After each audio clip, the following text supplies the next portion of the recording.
What's up everyone, this is Culture Drop. I am Galen today talking about managing overwhelm and reducing stress. Today talking about just a bunch of different ideas and methods and things that you can try. I know that different things work for everybody, so I'm just gonna give you a list of a ton of different things, and hopefully something in here will resonate with you or something that you can take and use as a team or like individually.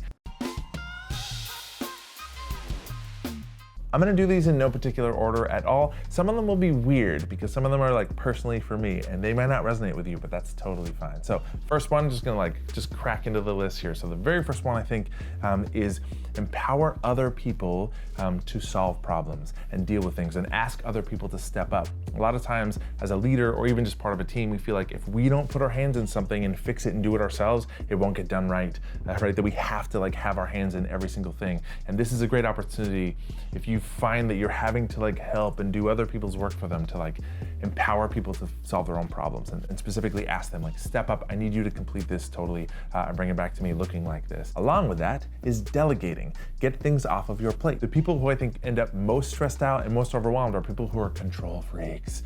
Delegate to other people. Take everything off your plate that you can and give it to other people. Again, empower people to do things. Another one is say no. Stop adding things to your plate. When an opportunity comes up, even if it's awesome and sounds fun and lovely, this is one for me for sure. It's to get on a strict, steady diet of saying no.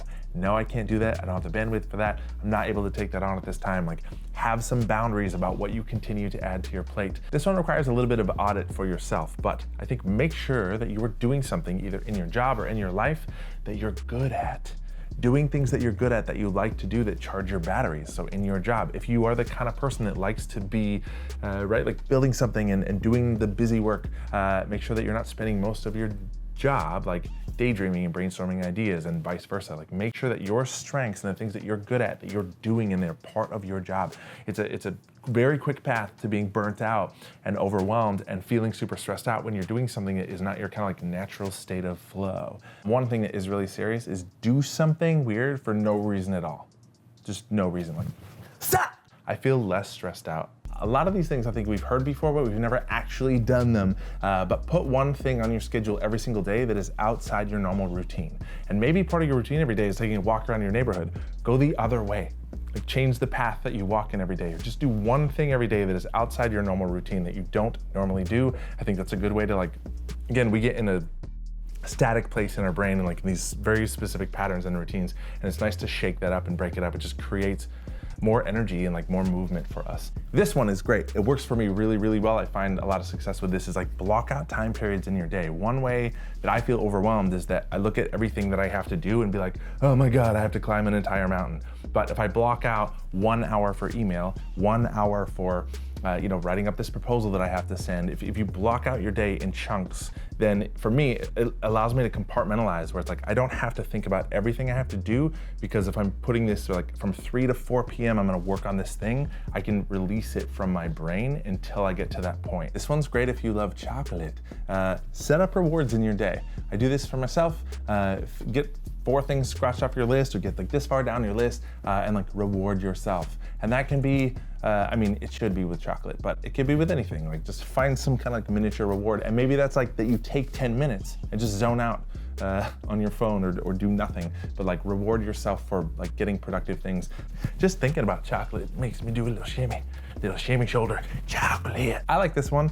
Sometimes if my day is jam-packed with work stuff and I know that I have personal things as well, I sort of mix them back and forth. So I'll do a work thing, do a personal thing, do a work thing, do a personal thing. That sometimes helps me change up my energy and I like it. Get houseplants. Do you have houseplants? You should, and you should talk to them. It's great. Like this guy. Oh, are these new pants? I love your pants. See? I'm so not overwhelmed right now. Just talking to a plant. Get out of here. This one's hard for some people. I started doing this and I actually love it. Get up early.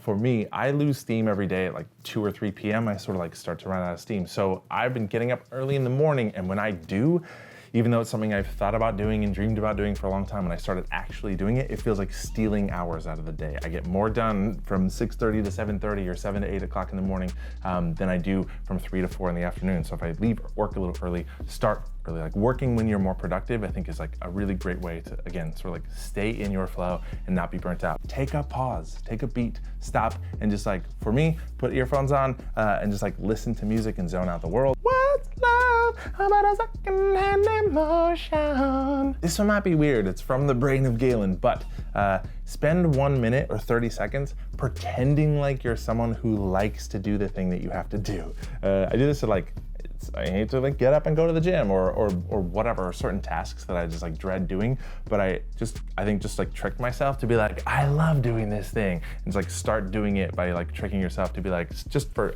15 seconds, be like, I'm someone who loves to write proposals or like whatever it is, and be like, I love this. Just for a moment, I don't know, that can get me like into the momentum of doing something. This is one of my favorite ones. I call it tiny victories. And that is to get anything done, anything crossed off my list, and just like celebrate that. I know it's ridiculous, but if for me, when I get overwhelmed, I shut down. So I tend to be like, I can't do any of these things. I have too many things to do. So I just do one thing, like one next tiny simple thing I can do, and be like, tiny victory, and then like do the next one.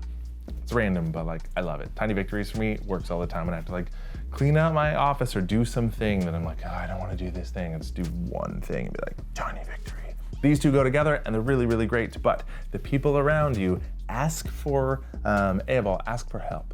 Ask for help from someone else. That you need help with this thing. Can you take this on? Can you, like, do it? People that are perfectionists, that are control freaks, are the most overwhelmed, are the most stressed out. Like, ask for help. It does not make you weak. It does not make you incompetent at your job. Like, ask somebody else to help you out with a thing. Like, do it, because when that person needs help, they will ask you too. It's like, let's lean on each other, especially within teams. And the other one that goes in accordance with that is ask for grace. If you know you're gonna miss a deadline, you know that you're stressed out, you're overwhelmed, you're not gonna be able to get something done, go to those people, go to that person and be like, hey, can we push that deadline back a day? Or like, ask for some grace from that person instead of being so stressed out that they're gonna be so mad that you didn't get this thing done. It seems obvious, but I think, again, we miss doing that, just to be like, I am flooded, I'm swamped, I'm not gonna be able to get this thing done, or I didn't get this done, can you please like extend me some grace here? And I think like, do that. People will do it. We can do that for each other, but I think it's okay to ask for those things from your colleagues and the people around you.